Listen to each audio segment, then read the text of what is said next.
az-zahirah wal batinah qadiman wa hadithan asyhadu an la ilaha illallah wahdahu la syarikalah wa asyhadu anna muhammadan abduhu wa rasuluh allazi la nabiyya ba'da amma ba'du.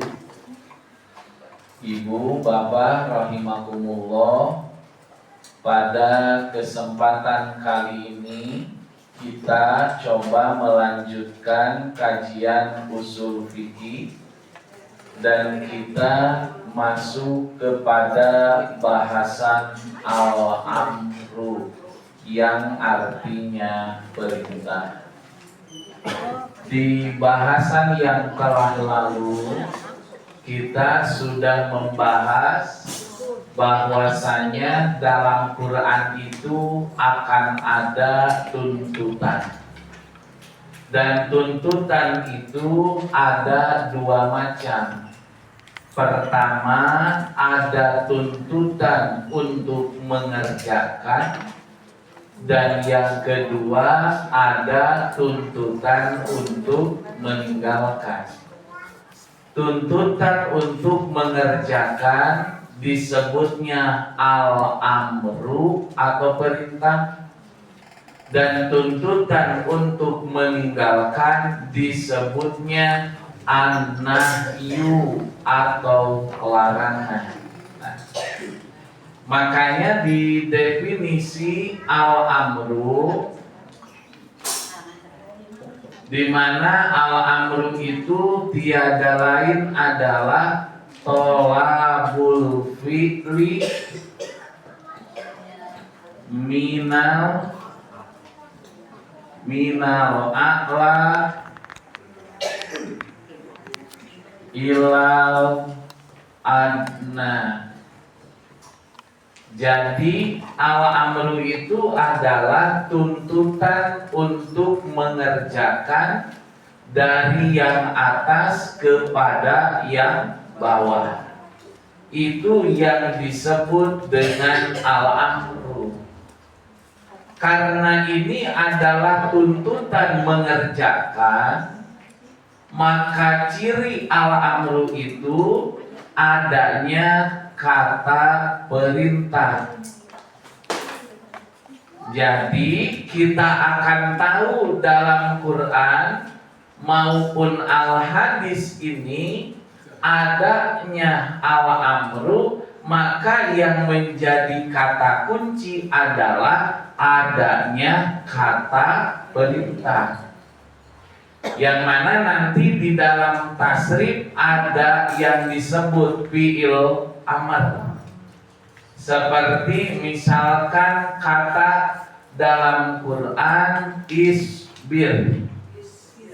Isbir sobron jamilan, misalkan. Bersabarlah dengan kesabaran yang baik. Maka apakah isbir ini adalah al-amru? Jawabannya iya, karena dia itu adalah kata perintah. Nah, jadi adanya al-amru dalam Quran maupun dalam al-hadis, maka kata kuncinya adalah yaitu kata perintah. Contoh lain misalkan jahidu. Jahidu itu artinya adalah jahidu, berjihadlah. Maka jahidu ini adalah tuntutan. Tetapi tuntutan ini mengerjakan atau meninggalkan? Mengerjakan. Karena tuntutannya mengerjakan, oh berarti kata jahidu ini dikategorikan al-amru, yang artinya adalah perintah. Baik, sampai sana dulu cukup jelas Ibu Bapak? Jelas? Baik. Kalau sudah jelas, kita ingat-ingat kembali rumus yang universal. Nah, rumusnya itu adalah al-aslu tambah usul fikih sama dengan fikih atau far'u. Jadi al-aslu ditambah usul fikih sama dengan fikih atau far'un. Nah, itu rumus yang universalnya. Sebelum itu kita perhatikan dulu kaidah nomor 1. Di sana ada ibu bapak kaidah nomor 1. Yang mana kaidahnya? Al-aslu bil amri lil wujubi illa madalla dalilu ala khilafihi. Asal pada perintah tidak mesti, asal pada perintah menunjukkan wajib kecuali ada dalil yang menentangnya. Kita gunakan rumus yang itu, kaidah usul fikihnya yang ke-1 ya. Kita coba Bu, terapkan. Ayatnya yang mudah saja dulu.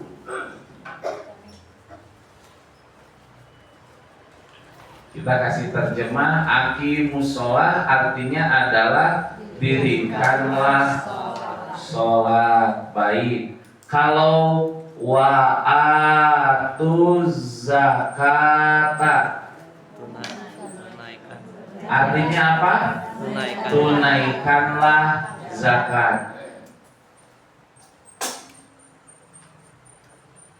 Tunaikanlah zakat. Baik.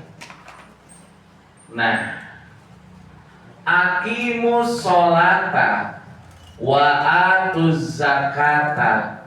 Apakah kedua ayat ini al-amru? Bukan. Al-amru. Tahu dari mana? Dirikanlah. Ada kata perintah. Dari aqimus sholat berarti kata perintahnya mana? Aqimu, yang artinya dirikanlah. Dari ayat wa'atu zakata, mana kata perintahnya? Wa'atu, yang artinya tunaikanlah. Baik, sampai sini dulu kita kunci. Kata usul fikih kaidah pertama, asal pada perintah menunjukkan wajib kecuali ada dalil menentangnya. Nah, kita masukkan kaidah itu. Mau bahasa Arab, mau bahasa Indonesia, Bu? Indonesia saja, baik. Asal pada perintah itu wajib kecuali ada dalil menentangnya. Baik. Nah, kita tulis ini namanya al-aslu. Maka asal pada perintah itu wajib kecuali ada dalil menentangnya, berarti itu tadi namanya kaidah apa? Usul fikih. Baik. Nah, rumusnya tadi al-aslu ditambah usul fikih sama dengan fikih atau far'u. Nah, saya mau nanya, apa yang diperintahkan pada ayat aqimus sholata? Apa yang diperintahkan? Sholat. Yang diperintahkannya apa? Sholat. Sholat. Maka ibu bapak tulis di sini, sholat itu. Kata usul fikih, asal pada perintah itu wajib. Oh, yang diperintahkannya sholat. Berarti kesimpulannya sholat itu wajib kecuali ada dalil menentangnya. Maka sampailah kita pada kesimpulan sholat itu wajib kecuali ada dalil menentangnya. Maka ini disebut fikih atau fardhu.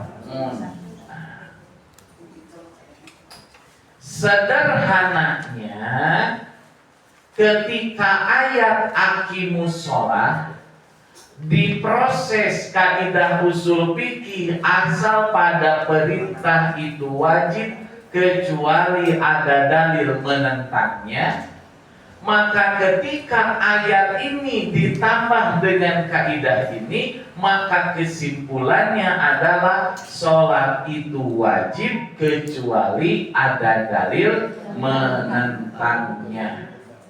Jadi kalau begitu tahiyatul masjid sholat bukan? Sholat. Wajib? Tidak. Nah, kita ulangi.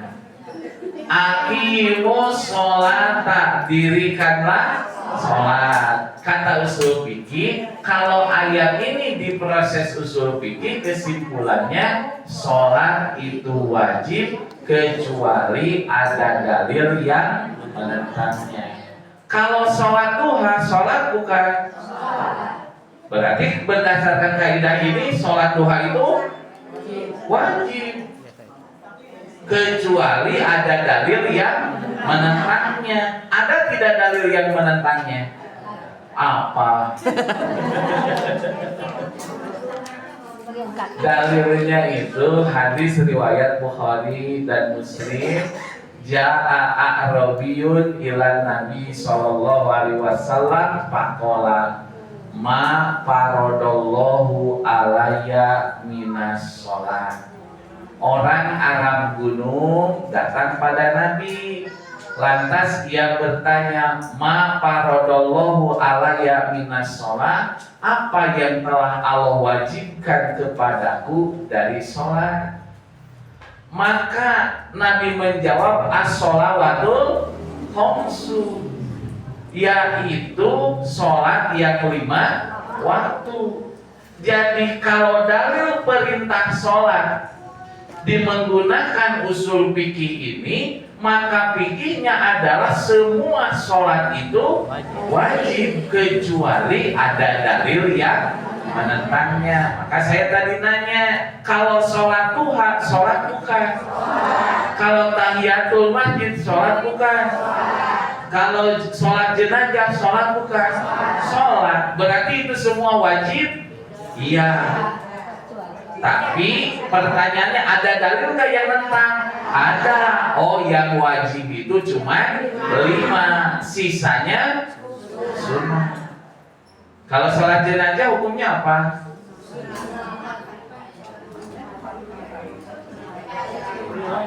Sholat jenazah hukumnya apa?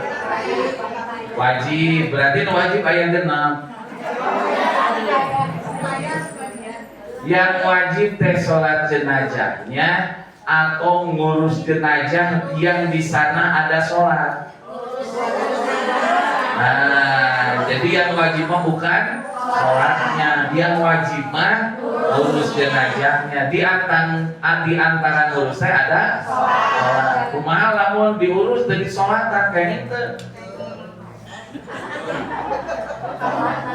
Dikain kapanan itu langsung kubur dari sholatan kayak itu. Kayaknya itu naon lamun nu maotna mati syahid, malahan eta mah teu kedah di kapanan langsung we kureukeun. Nah, jadi kalau begitu sholat itu wajib. Sholat yang mana? Semuanya berarti, kecuali ada dalil yang menentangnya. Dan dalil yang menentangnya itu tadi yang mengatakan as-sholawatul khamsu, sholat yang 5 waktu. Jadi yang wajib itu cuma 5, sisanya sunnah, seperti itu. Cukup jelas rute perjalanan kaidah ini Bu. Oke, kita pakai satu lagi. Wa atuz zakata, apa artinya? Dan tunaikanlah zakat. Biar cepat lah pakai simbol ya. Asal pada perintah itu wajib kecuali ada dalil menentangnya. Nah, pertanyaan saya sekarang, apa yang diperintahkan pada ayat itu? Yang diperintahkan apa? Zakat. Maka kita tulis zakat itu kata usul fikih kalau ada perintah wajib, berarti zakat itu wajib kecuali ada dalil yang menentangnya. Maka ini semua namanya adalah fikih atau fardhu. Jadi wa'atu zakata, ketika ayat tersebut diproses dengan proses usul fikih, maka kita akan dapat keputusan hukum zakat itu wajib kecuali ada dalil menentangnya. Oke, cukup jelas Bu. Siap latihan Bu. Bagaimana? Cukup jelas cara kerja kaidah ini, cukup jelas? Oke, boleh saya hapus? Boleh Bu? Oke, kalau boleh hapus kita ganti ayat. Gimana Bu? Oh maka kalau mau dipoto dulu Bu.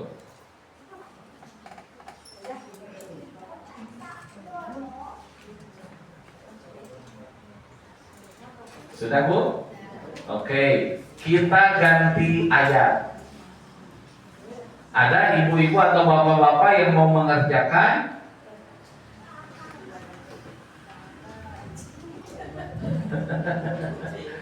Nah, kita coba ayatnya ganti sebentar.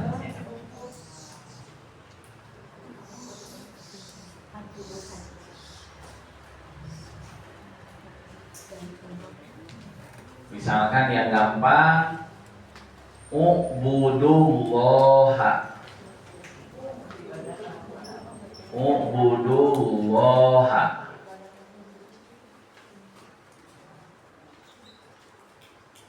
Beribadahlah, atau yang gampang sembahlah Allah.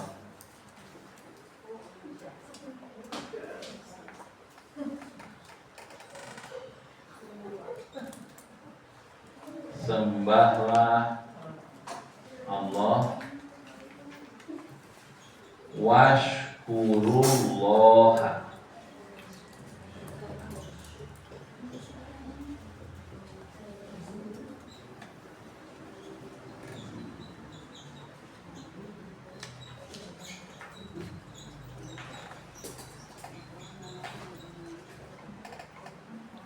Nah, ubudullaha washkurullaha. Maka ubudullaha, sembahlah Allah. Pada ayat ini ada perintah atau tidak? Ada. Mana kata perintahnya? Ubudu. Nah, karena kata perintahnya adalah ubudu, artinya tiada lain, sembahlah Allah. Jadi dipastikan ayat ini termasuk al-amru. Arti ubudullaha, sembahlah Allah. Kata usul fikih, asal pada perintah itu wajib kecuali ada dalil menentangnya. Nah, cara pertama tadi biasa, tanyakan pada ayat itu apa yang diperintahkan oleh Allah. Menyembah. Oh, berarti yang diperintahkan itu adalah menyembah. Menyembah Allah itu kata usul fikih kalau ada perintah wajib, berarti menyembah Allah itu wajib kecuali ada dalil menentangnya. Nah, ketika ayat ubudullah lalu ditambahkan dengan kaidah usul fikih, asal pada perintah itu wajib kecuali ada dalil menentangnya, maka kesimpulannya adalah menyembah Allah itu wajib kecuali ada dalil menentangnya. Oke, cukup jelas Bu? Kira-kira bagaimana? Bisa dipahami mudah Ibu Bapak? Bisa mudah ya? Jangan usul fikih mah ilmu numpang gampang-gampang. Sami sareng mantek pokokna mah. Jangan kembali usul fikih sareng mantek sarumpun. Naon sarumpunna mengolah logika, mengolah daya pikir kita itu di usul fikih. Maka pas Ibu Bapak baca berarti nanti misalkan aminu billahi, berimanlah kalian kepada Allah. Oh, kata usul fikih perintah itu wajib, berarti beriman pada Allah itu wajib kecuali ada dalil menentangnya. Jadi sekarang mau baca Qur'annya makin lama. Pertama nerapin dulu ilmu i'rab dari Ustaz Asep. Oh, ieu di i'rabna, ieu ini begini. Nah, lalu Ibu ketemu al-amru. Oh, kata usul fikih mulai baru masuk, kita masukin asal pada perintah itu wajib kecuali ada dalil yang menentangnya. Ibu dapatkan dalam Quran kulu washrobu, makan dan minumlah. Ada perintah. Jadi kesimpulannya apa? Makan dan minum itu wajib kecuali ada dalil yang menentangnya. Apa iya makan wajib? Makan wajib tidak? Makan wajib. Nah, makanya Bu, nanti kita lanjutkan di jilid 2. Makna al-amr itu saya temukan kurang lebih 18 makna. Ini baru yang ke-1, yang 17 mah gak usah dipikirin, tenang aja. Yang 1 aja dulu. Asal pada perintah itu wajib kecuali ada dalil yang menentangnya. Nah, tapi nanti kita bahas nanti insya Allah. Mudah-mudahan ayat Yuswa. Nah, jadi menyembah Allah itu wajib kecuali ada dalil yang menentangnya. Washkurullaha. Apa arti washkurullaha? Dan bersyukurlah kepada Allah. Mana fi'il amarnya? Washkuru. Wajan apa? Wazan apa? Ulu. Ula, ulu, uskur, uskulangan, uskuru, berarti waskuru dia fir'aman. Apa yang diperintahkan pada ayat ini? Bersyukur. Baik. Kata usul fikih asal pada perintah itu wajib kecuali ada dalil yang menentangnya. Berarti pada ayat ini yang diperintahkan adalah apa? Bersyukur. Ayat tatangga lagu tina motor syukur. Betul itu bersyukur Bu? Itu mah salah dalam arti masa orang lain kamu sibahan urang syukuran ya, Berarti lamun batur ka musibahan urang nu syukuran eta berarti hate urang nu pinuh hasud. Nah, berarti kalau pakai kaidah ini bagaimana kesimpulannya?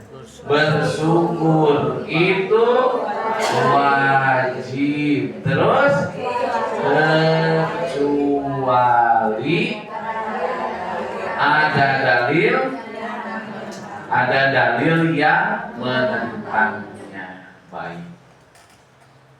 Ada pertanyaan kaidah 1? Silakan. Iya. Nah, maka menyembah Allah itu wajib. Iya. Ada nggak dalil yang memerintahkan boleh menyembah pada selain Allah? Jawabannya tidak ada. Tapi kok kenapa ada ungkapan kecuali ada dalil yang menentangnya? Disesuaikan dengan kaidah ini. Karena pada satu kasus tertentu nanti dibalik. Seperti tadi, aqimus sholata, dirikanlah sholat. Kalau sholat duha, sholat tahiyatul masjid. Oh, jadi duha pun hukumnya wajib. Tak, maka disitulah pentingnya kecuali ada dalil yang menentangnya. Dan ternyata dalam hadis yang wajib itu hanya sholat yang 5 waktu. Selain yang 5 waktu berarti hukumnya sunnah. Itulah pentingnya kenapa ada tambahan kecuali ada dalil menentangnya. Baik, silakan. Ada pertanyaan dulu. Kalau jempling semua berarti ya itu. Nah, oke. Ibu, contoh al-amru dalam Quran yang lain apa? Sok. Nikahilah. Oh, nikah Pak, siapa? Sok. Kumaha ayat apa? Pankihu mato balakum minan nisa'i masna wa sulasa wa ruba. 2 tambah 3 tambah 4 salapan berarti. Pikir sok. Pankihu mato balakum minan nisa, nikahilah oleh perempuan kamu dari perempuan yang kamu sukai. Masna sebiji 2, wasulasa 3, 2 tambah 3 5 warubaa 4 berarti jadi maksimal salapan. Gitu cek tafsir nu ngacok gitu. Nah, pankihu. Nah, misalkan tadi request dari bapak-bapak. Resep nikah bapak-bapak. Nah, ayatnya apa? Fankihu. Nah, pankihu, menikahlah kalian. Artinya apa? Menikahlah. Menikahlah. Pankihu, menikahlah. Kata usul ini bagaimana? Asal pada perintah itu wajib, berkecuali ada dalil yang menentangnya. Pada ayat itu apa yang diperintahkan? Menikah. Oh, berarti benar nggak begini kesimpulannya? Menikah itu wajib kecuali ada dalil yang menentangnya. Nah, ini sesuai dengan keterangan tidak kesimpulan ini? Nah, itu pankihu. Apalagi ayatnya Bu yang lain sob? Apa Bu? Carilah ilmu yang ada kata perintah. Carilah ilmu berarti apa? Utlubul ilma. Dan hadisnya tertolabul ilmi Bu yang pertama. Nah, udhulu bisilmi kafah, masuklah ke dalam Islam secara kafah. Berarti masuk ke dalam Islam secara kafah itu wajib. Apalagi ayat Quran naon bu? Perkedang nanu ayat Quran.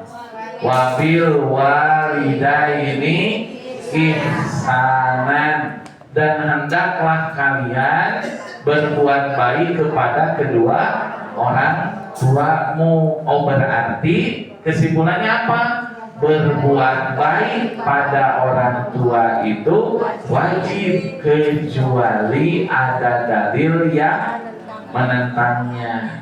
Ada tidak dalil yang menentang kita boleh nggak taat? Ada.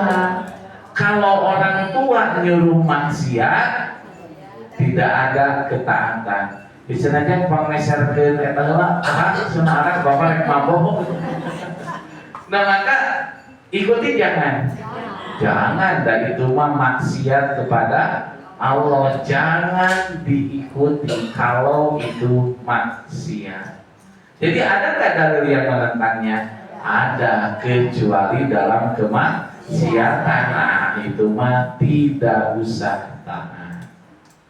Makanya di ayatnya kan begini, wabil walidaini ihsanan, dan hendaklah kalian ini berbuat baik kepada orang tuamu. Katanya itu ihsan. Ihsan itu berarti bu, konotasinya adalah sesuatu yang bisa menyenangkan hati orang tua. Berupa apa? Nggak ditentuin. Kalau anak bicara lemah lembut pada orang tua, ihsan bukan? Ihsan. Jadi jangan sampai yang terbayang birrul walidain teh harus ngasih uang, bukan.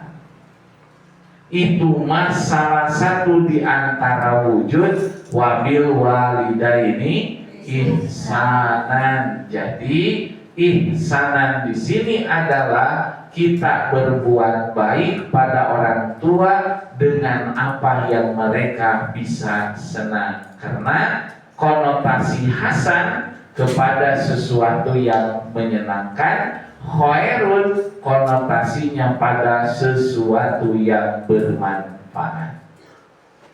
Cuman saya baca satu tafsir itu Sayyid Qutb kalau tidak salah di Fidalalul Quran, ihsannya orang tua pada anak dan ihsannya anak pada orang tua itu beda.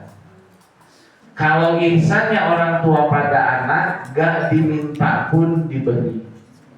Makanya seperti orang yang turun gunung ngaguluntukeun anjeun ge nepi ka handap. Itulah kasih sayang atau ihsan orang tua pada anaknya. Tapi berbeda dengan ihsannya anak pada orang tuanya. Mau ngasih saja dipikir-pikir heula. Aduh, jangan kasihan sakil loba teuing kurangan deui we eta teh. Itu kalau seorang anak pada orang tua. Makanya ketika anak berbuat baik pada orang tua itu seperti orang yang naik gunung bawa tas yang sangat berat, jalan menanjak, di tukang aya nu metot sok. Mun tuurna teu kuat kumaha? Bakal ngajengkang Bapak. Makanya kenapa setelah tauhid itu pasti ada perintah birrul walidain. Maka secara maknanya, oh yang jadi landasan birrul walidain itu apa? Harus ketauhidan. Kalau tauhid yang jadi landasan, maka semuanya akan Allah mudahkan. Tak sekali bari bahasa cenah ngajieun imah hayang gancang beres kaina nu kolot beres. Iya, Bu. Jadi lamun ngabangun bumi cenah hayang gancang beres kaina nu kolot. Nah, kaina nu kolot terus batuna nu kolot. Kesigna kolot gancang cenah. Nah, karena kenapa bukti kasih sayang orang tua kan luar biasa bu. Ayah budak mudi mau nyanak eta mudi teh tepira geuning kongguan. Wih teh sabunna sakaleng. Nah ari pas pulang mudik kumaha? Eta cek kolot ngajang ieu cenah aya beas 2 karung rek dicanak moal. Wih canak. Itu ayah ayam jago 2 hari lu kene kumaha bawa jauh jadi seru sarung ke canak mah canak pak tika minum sama mobil teh itu insanya orang tua pada anak gak ada perhitungan soalnya. Tapi ketika anak berbuat baik pada orang tua 1000 pikiran di sini ada. Makanya kalau nggak pakai tauhid repot dan akan terasa berat gitu. Oke, seayat lagi apa bu? Contoh al-amrnya pak. Tos pak nikah mah tosnya tuh ya.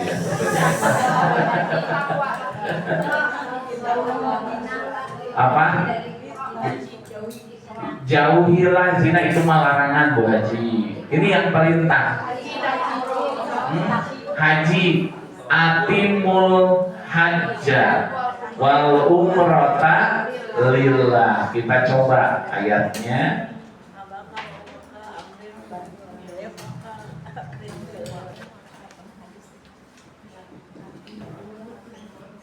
Atimul hajja, sempurnakanlah haji. Pada ayat ini ada perintah tidak? Ada perintah apa? Menyempurnakan haji. Ketika ayat itu diproses dengan usul fikih, asal pada perintah itu wajib kecuali ada dalil menentangnya, berarti kesimpulannya apa? Haji itu wajib kecuali ada dalil yang menentangnya. Nah, oke, baik. Ada lagi ayat yang lain, Bu? Ud'ullaha, berdoalah kalian kepada Allah. Berarti asal pada perintah itu wajib kecuali ada dalil menentangnya. Jadi kesimpulannya apa? Berdoa itu wajib kecuali ada dalil yang menentangnya. Baik, cukup jelas Bu? Ibu, Bapak, cukup jelas?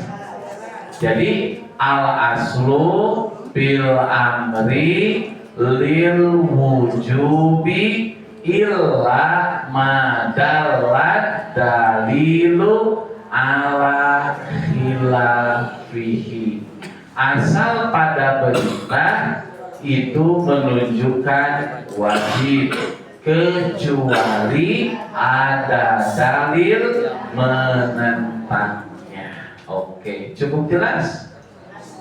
Jelas Bu, Bapak? Ya sudah, kalau sudah jelas kita cukupkan saja sampai di sini. Mudah-mudahan ada manfaatnya. Rabbana atina fid dunya hasanah wa fil akhirati hasanah wa qina adzabannar. Wassalamualaikum warahmatullahi wabarakatuh.